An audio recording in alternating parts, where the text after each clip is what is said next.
Hello there, I'm going to give you another example of Python, and this is what I've already prepared. I'm going to make a window with a text area and a button, and it's going to roll a dice between 1 and 6. Quite a simple example, just to give you an idea of how to create an interface. So the first thing we want to do is import from tkinter, which is part of the Python library. So we want to import everything for the interface. We also want to import the random number functionality from the import library. So this is another way to choose what we want. Randint, we want to use the random number generator for getting an integer number. And then what we're going to do is make a little function, because I haven't covered those yet. This is for part 2 of Python. So I'm going to call this roll to simulate rolling a dice. So when you make a function in Python, you say def, which is to define the function, and then you give it a name, and you have an open and close bracket. You can pass data into the function, but we don't need to for this example, and then the colon at the end. And then when you've done this, you tab to indent, and then what I'm going to do is add to my text area that I haven't yet created. So just imagine that I have this. Just add 0 into that and just make sure that's populated with 0 in there, and then we're going to insert from 1 to 6 and make sure you have enough closing brackets. Now this might not make much sense to you right now, but it will in a moment once we add this text area. So I'll just put those in for now just to make sure it's all ready. And this was to convert this random number integer from 1 to 6, sorry, that should be in brackets there, from 1 to 6 into a string. So never mind about that for a little moment. We're going to create a window which is equal to the TK interface, and that should make the window. And then we're going to add a text area, which I'm calling text, equal to uppercase text. This is an actual command that's part of the TK interface. So we need to say we want to have that text box in the window, and we want it to have a specific width, so we can have a look at what we might want there, and a specific height. You can have a little play around with that, but I only want one number from 1 to 6, so I only need one space, one digit. So I'm now going to put a button in there, which I'm just going to simply call button A, and I'm going to make that equal to an actual button. So that's uppercase again, because I'm using the button function from the interface. I want that in the window, and the text for it is going to be whatever I specify here. So press to roll and end the quotation mark, and then the command to run when it is pressed. So that's going to be called roll, and don't forget to have the end bracket. So this here is going to call this function. Okay, so when you press this button, the action will be to call this function here. Now you have to use this, it's just the way the syntax is, so you need to pack those onto the window and make sure that they are all part of the actual window that you're going to see shortly. So you need to now save this. So make sure you save it into a sensible place. I'm going to just have this one called dice.py,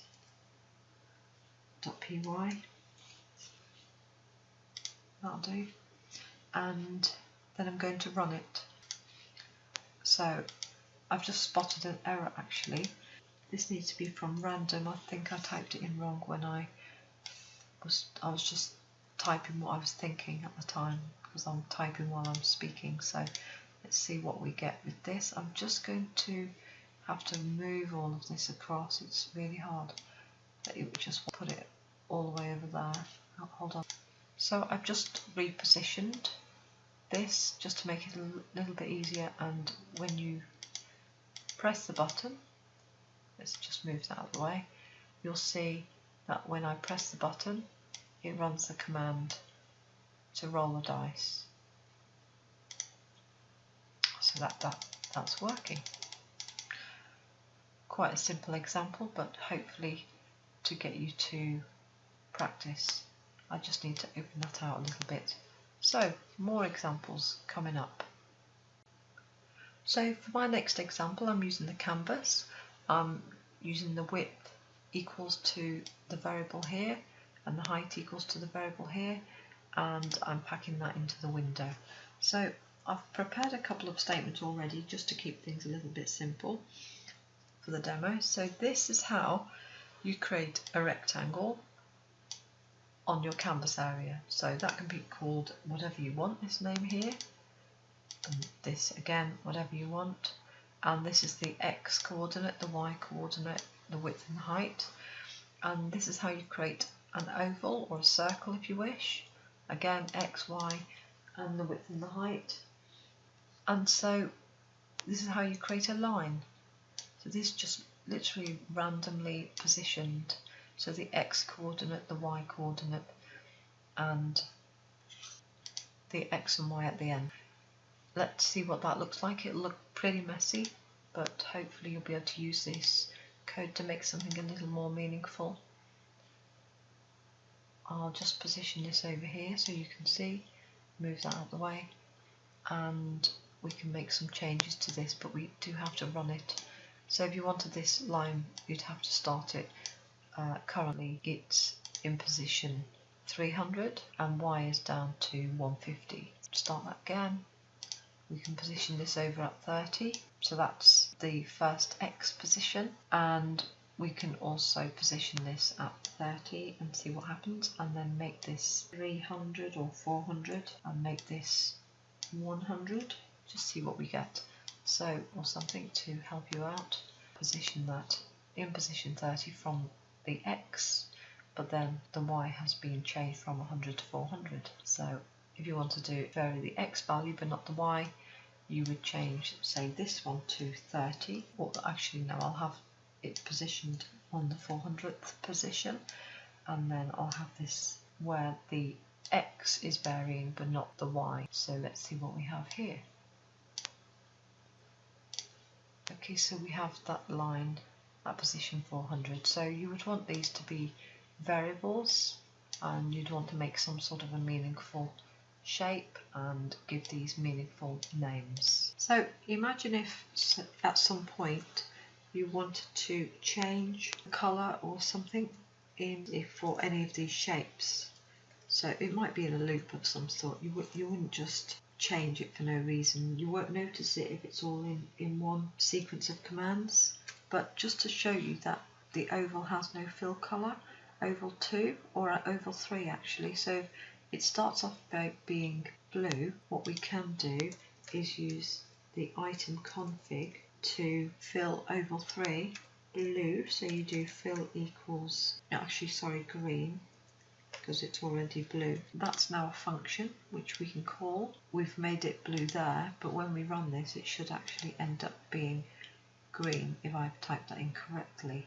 So it's canvas.itemConfig, the name of the item, which is this, and the fill colour that we want to have. Let's run that and see what I get. As you will see, it is actually now green because it's taken the effect of this on. That's how you can change the colour partway through the program. You can also make it hidden, so you can actually say, give it a state equals hidden, and so it will actually hide that. So let's run that instead, and you should see that one has now disappeared because it's hidden it. So there are many things that you can do to get, you can actually change it back as well.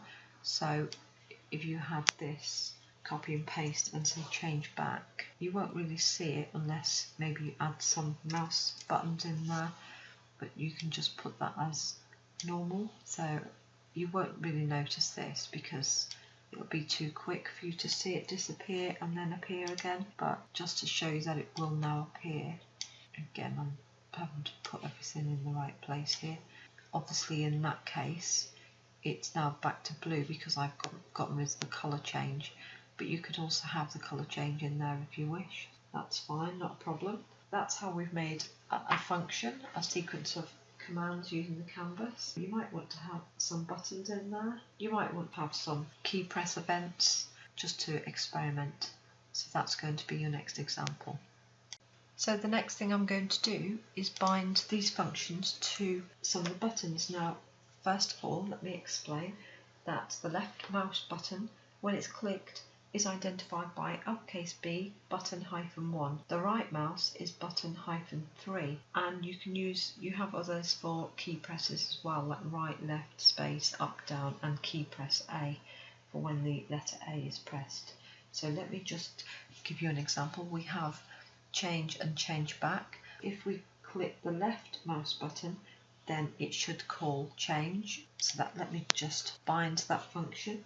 So what we need to do is we say canvas bind all, and then we need to reference this in the correct way. So it's called button, and we need to make sure we do the -1 for the button in this, using this interface, and then call it change. So hopefully that will work now, and I'll do the same thing for button 3, which is the right mouse button. So you'll see that I've now bound button 1 and button 3.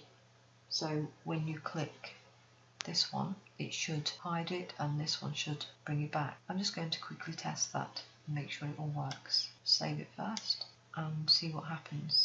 I need to make sure I place the event word in here, just to say that this is going to be called based upon an event. Let me try this again. That needs to be linked to the button 1 and button 3. Let me see what. So I'll just go and add this angled bracket here and check again if this works well. Minimize this. Left did hide it and right did bring it back. Sorry about those couple of errors there. Now this is going to be interesting, because what I'm going to do now is make it move one of these shapes. When we can just pick any. I'll stick with oval 3, manipulate an oval 3, but when we press a key, we will do an if statement to see which key was pressed. Here we go. Let's just bind all to the key presses. So if we just put key here, and don't forget the angle bracket this time, and then I'll use it for oval 3. So what I'm doing there is, actually I need to say oval 3, call it something like move, and then I need this function to be somewhere. When you press the key, it's going to call this event. So let me go up here somewhere and define this. It is useful to have all your functions at the top. So again, we need to pass the event into this. This is automatic, it's acting like an event-driven program, and then you have to type key.event. This is just something you will learn. There's not a lot you can do about this, you just have to learn the syntax. So equals to compare, and then we need to use, if it's up, because it knows about up, then move it upwards. So what we want to do is position the Y value to make the oval go upwards. So let's just do canvas.move. You may not see this very well. 3. This could be related to any shape you wish. Do it that way. So that's to move the oval upwards. We want, if we pressed the down key, so this is a good example of an if statement. If you're still learning how to do this, make sure you position it correctly, and it's in ELIF. So if the key is down, so it's else if, it's going to be one or the other. I'm not going to do them all because this will take me a while to type in. So if it's down, then you want to move it by 1. Left would be to alter this one, and right would be to alter this one as well. So I'm just going to go up and down for now. So this oval is what's going to move when you press the keys. Hopefully see that I haven't made any syntax errors. Let me move this out of the way and press. It's not moving. So, oh, I've just done that. Yeah, that's not working, so I need to try that and experiment with that and see what I've done wrong. I can already see I do make these little syntax errors when I'm a bit distracted, especially when I'm trying to talk through. Let me just check this code. I'm sure I changed this to just be 1. Let's run that. There doesn't seem to be anything wrong with this code. Let's have a little look. Yeah, that was if I click left, it goes. If I click right, and now if I click the down, it moves down and up. So that's all working as well. Good. So if you would like to make your window a different colour, just to let you know, you can do that. So we might want to call that, let's see what happens when we put that as blue, see whether it complains. So it does look horrendous, and obviously you can't really see many things now. Yes, it's all still working absolutely fine, so let's get rid of that and be more specific rather than using the built-in colours. So I've just chosen light blue in this occasion, and just checking it's all still okay. You can put a window title in there if you wish. So just before the canvas you might want to go to your window. So we have a window here, and that's the word to reference your window, and then just set that equal to whatever you want, really, demonstration. Run that. So you can see now that says demonstration at the top. So close that. Okay, well, I'm going to leave it there because there's quite a lot in this that you can go back to and have a little look. So that's the end of this demonstration, and that's part 2 for Python. Well, I hope that helps. I'll probably re-record this in the future, but I was just trying to get something going for you so that you had something to work with. So wish you well experimenting, see what you can come up with. Maybe you can make a nice friendly character and move it around the screen, move it across the platform. When you click the mouse you can jump it up in the air and try to avoid falling into a hole, that sort of thing. So enjoy experimenting. And that's from me, and this is my channel on YouTube.